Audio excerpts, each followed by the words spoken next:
Just what you all came to see, a view of my crotch.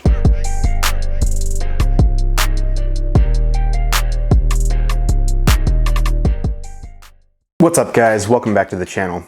If you're new here, consider hitting that subscribe button down below. Also, be sure to follow me on Instagram at AZGearGuy. Today we're going to be talking about my range belt, which I have been super excited to share with you all. The belt is from a company called Safelife Defense based out of Las Vegas, Nevada. I'll be sure to leave links for their social media in the description below, so be sure to check them out if you have a chance. On their website, they have two options for belts. They have the classic belt and the tactical belt. A little background on Safelife Defense. They are a company that has traditionally made body armor for law enforcement, for security guards, whoever might need body armor, but they've kind of entered into the realm of making duty belts. As a disclaimer, I wanted to let you guys know that I am not in a field that requires a duty belt. I mainly use this belt on my range days, on days when I go out and train with my firearms. I mainly use this belt to train with my firearms and to become more proficient with the gear that I have. A belt like this is known by a few names. As you've heard me say, I typically call it a range belt, but you'll hear it as a duty belt, a war belt, a battle belt, so on and so forth. I'll begin this review by breaking the belt down into parts, and then I'll give my impressions and thoughts along the way. The belt itself is a dual layer belt system and comes in two parts, the inner and the outer belt. The inner belt is worn just like a regular belt and fits through most everyday pants with up to 2-inch wide belt loops. It is made out of a heavy-duty nylon scuba webbing. The inner belt is included with both the tactical and classical belts, and I found that the inner belt is a pretty good EDC belt. Enter the outer belt. The outer belt has the hook side of the Velcro to easily attach to the inner belt that you have already looped through your belt loops. The outer belt is made out of the same nylon scuba webbing and is an exact 2 inches, the same as the inner belt, and when combined the two make a very sturdy and durable range belt. The belt is held closed by a genuine Cobra branded buckle. As you can see, the belt has a bunch of micro molly webbing that you can loop things through right about here. So these kind of lift up here, right here. And so you can put things through other accessories that you might have, you know, like a holster or mag pouches, med kits, whatever. The items that I have loaded up on this belt are basically what I need for range day. It's pretty much everything that I need to run drills, do mag reloads, you know, drawing from the outside the waistband holster, things like that. There are a lot of things that I do want to put on this belt, and in the future, you'll probably see videos of me talking about those things that I've added to my belt, so stay tuned for those. As you can see on the belt here, you have the Safelife Defense logo and then the size of the belt. Now, the sizes of the belt run anywhere from small to all the way, I think, to 58, size 58. If you're on the smaller side, you have options. Mid-size, you have options. If you're a big boy, you definitely have options. So do not fret, because Safelife Defense does offer a lot of different sizes. And I really like this inner belt, mainly because it's sturdy enough to be an EDC belt. Given a few of my holsters don't actually fit this 2-inch belt, I'll typically have to make adjustments to what I carry and how I carry, but typically this inner belt is excellent for concealed carry. And also, a really cool thing about Safelife Defense is that they have a 30-day fit guarantee, which means if you are not satisfied with your purchase, or if you need a different size, whatever, you can reach out to them and they will be more than happy to accommodate and switch out whatever gear you have. As long as it's not terribly used or anything like that, I think you'll be able to return it just fine. I think I chose a size large because I fit between a 36 and 40 waist. And you know, if there's fluctuation in there, I'll typically be able to downsize my belt a little bit. And so it's really not a problem. So if you fall in between sizes, for example, if you're a 35, which is a medium, then you shouldn't have any issues buying a size up, because you can make your belt size a little smaller. Just keep in mind that the outer belt tends to follow the inner belt pretty well, so it can only stretch so far. So I would say, if anything, just go a size up and then you can downsize from there. Oh look, it's what you guys came to see, my crotch. So I'm gonna show you guys how to basically mount this belt onto your pants. Take this tapered end of the belt, and then you'll snake that through your belt loops here.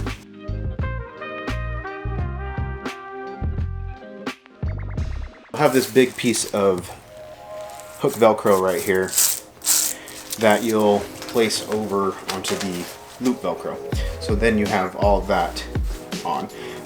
Don't worry about getting it just too tight, because you'll have to adjust once you put the outer belt on. But before I actually put on the belt, I wanted to let you know that I'm going to tuck in my shirt. Voila, you have the belt looped through your pants and you're good to go. So how I do this is I'll usually take my belt and I'll get the side with my holster on it. And the way I start is I'll start on the right side with my Cobra buckle, as you can see here. So typically I'll store it with my belt closed, and then I'll just take it off when I'm ready to put it on. But how I'll do it is I'll start on the side where I mount my holster. I'll put that roughly where it needs to be, and then I'll start putting the Velcro of the holster on itself. So just make sure it's nice and tight, it kind of lines up. It takes a little bit of practice to kind of figure it out, but it's really not that hard once you do it pretty often. So as you can see, my belt does not quite fit, and so what I'll do is I'll adjust the inner belt like this.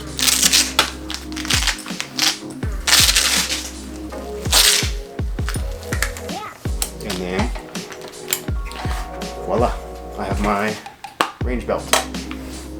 So I turn up the light a little bit so that you guys can see how I have this belt configured.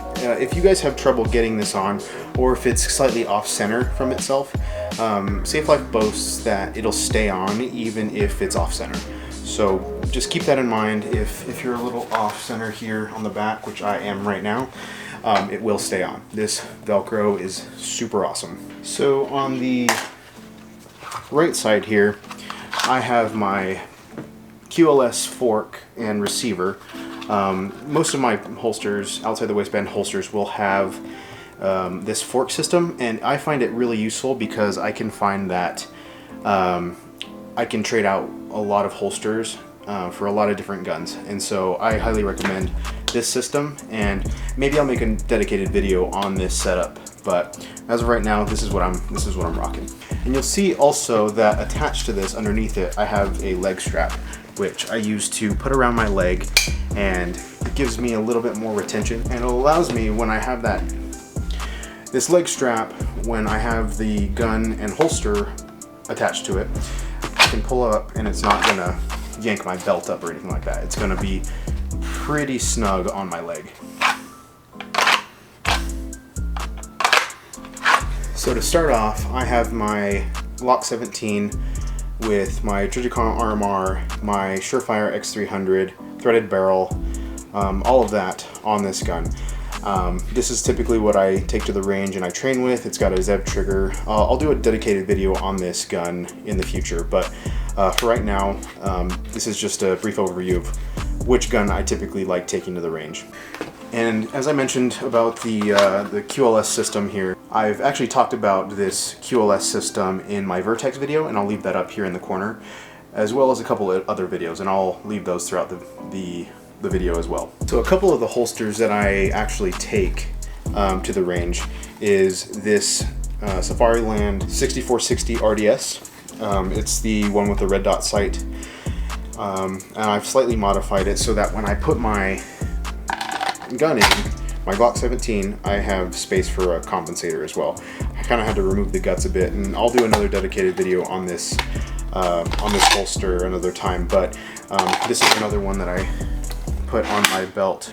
This holster is nice because I can actually practice retention draws, and so it's a really good system, especially if you're one that wants to make more of a duty belt. Typically though, I'll use my McKinney outside the waistband holster, and just a shameless plug, I'll leave a coupon code for McKinney in the description below, and I'll leave all of their social media, so be sure to check them out and use the code. And another great addition I love adding to a belt like this is these S-Tac Kiwi mag pouches. I have the double pistol and rifle one, and then I have a single rifle one in the back here. Let me load them up and show you what they look like with mags in them. So these mags don't have any rounds in them, but I'm just going to show you how I load them up. So typically when I load them up, I'll have them kind of like this here. and I'll just throw them there. Great retention, by the way. The inserts that actually come in these Kiwi holsters, you can actually put in a chest rig. So if you have ones in your chest rig that are more fabric and stretchy, you can actually put these inserts in those inserts on the chest rig. So just keep that in mind.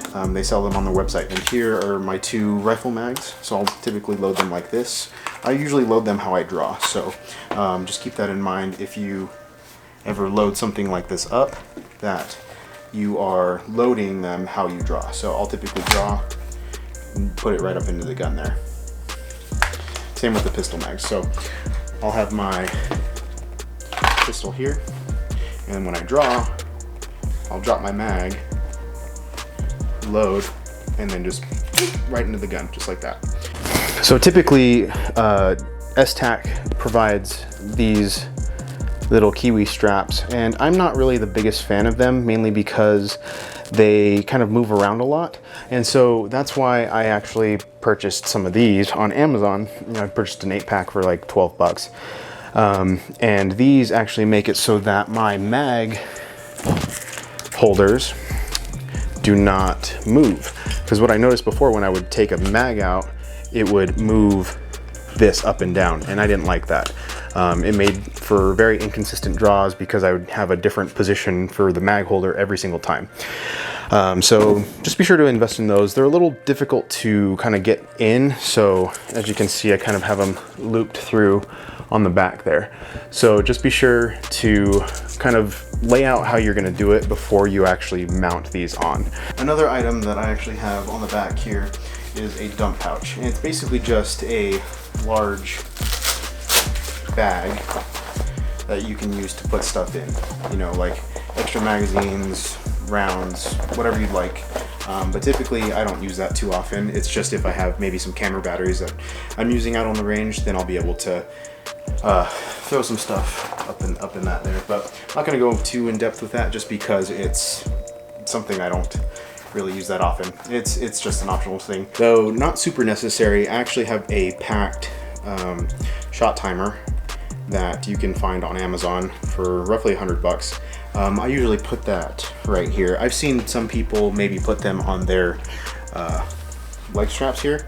I don't really like it there, because I like it to be kind of up higher so that I can just press it and put my hands where I need them to. But typically I'll put it right here on the MOLLE webbing, and yeah, should be fine. One thing I have noticed, though, because I've been doing that a lot, the MOLLE webbing is kind of stretched out and fraying a little bit. Nothing I'm too worried about, but I typically keep it on there most of the time. But if you plan to use a shot timer, I mean, maybe it might be best to do that. I just choose to put it up here. And I'll be sure to roll some footage of me utilizing the belt. It'll be from various range days, so apologies if you see just different color schemes and whatnot, but let's roll the footage.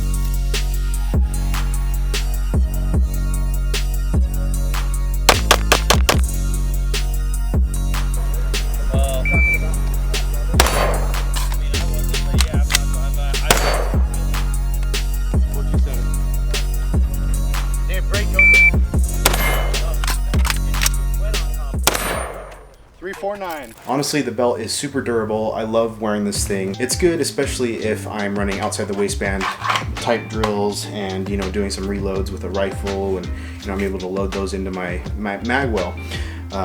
But I mean, it's really easy to take off. So if I get tired of wearing it, or if I just want to get up and go, I can just take this off right here, throw it in the car, and then take off. Another thing you really don't have to worry about, and like I kind of discussed earlier, is that you basically control the retention of this belt. So when you put that inner belt on, you're basically preventing this from bringing your pants down. You know, just make sure everything fits you okay, and you know that, you know, you have it on snug to begin with. And then when you put that outer belt, it's kind of just following what the inner belt does. You should be okay. And as I mentioned before, a couple of things that I probably might add to this belt is definitely a med kit. If you're going to go out to the range, you definitely should have a med kit, or at least a first aid kit of some kind. I basically have my holster mounted on here pretty simply. This is actually just the outer belt. I'm still wearing the inner belt. So the way I do it is I will take the piece that comes with the QLS fork and everything, actually, I think you have to buy it separate, so scratch that. So this piece here, this long piece that you see here, this I actually just slide onto the outer belt. It's a little difficult to get on since it's kind of at a weird angle like that, but it doesn't move once I have it on. So keep that in mind as you're mounting this system. If you decide to go with this system, that it's a little bit difficult to get that on because of the Velcro on the back here. There's a lot of friction, a lot of resistance. So yeah, that's just the way it is. I really do love this belt because it allows me to carry a lot of different things to the range without having to have all those things in different places.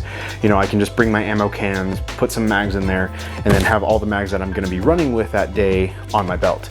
Then I can have the holster that I'm taking with me along with a couple other things that I can mount on here.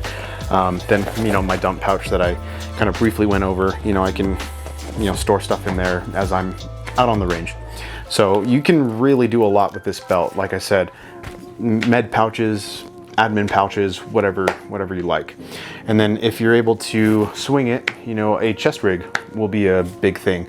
I'll eventually have a video of my Faro Concepts Slickster, so stay tuned for that video in the future. I really think that this belt has a lot of good functionality for those of you that are in the military, law enforcement, security, what have you, especially if you're armed security. It is very well made, super sturdy, and it will definitely last you a long time. And I'm really just mentioning that I'm not a cop, I'm not in the military or anything like that, so I'm really just saying that because I've seen on Safelife Defense's website that they've issued these to a lot of departments and a lot of different people that would use this belt in their line of work. I think for me though, this belt is excellent for what I use it for, my range days and eventually shooting competitions. I think Safelife Defense has really knocked this design out of the park, and I really hope in the future they start making belts with maybe different colors. Right now they just offer their belts in black, but I hope to see some camo or FDE, you know, typical tactical looking colors that they can add to their line. So what do you guys use for your range belt? What is there companies out there that I should look into that you recommend? This is my range belt setup. This is what I use currently. This could definitely change in the future. Who knows? We'll probably see a different belt a year from now. If you're looking for a good range belt, I highly recommend this one as your first one. If this video helped you in your decision to find a range belt, just go ahead and do me a favor and hit that like button down below. It really helps out the channel. That like really goes a long way. So if you're able to do so, it helps out a lot and I appreciate it very much. That is going to be all for today. Thank you for watching, and I will see you in the next video.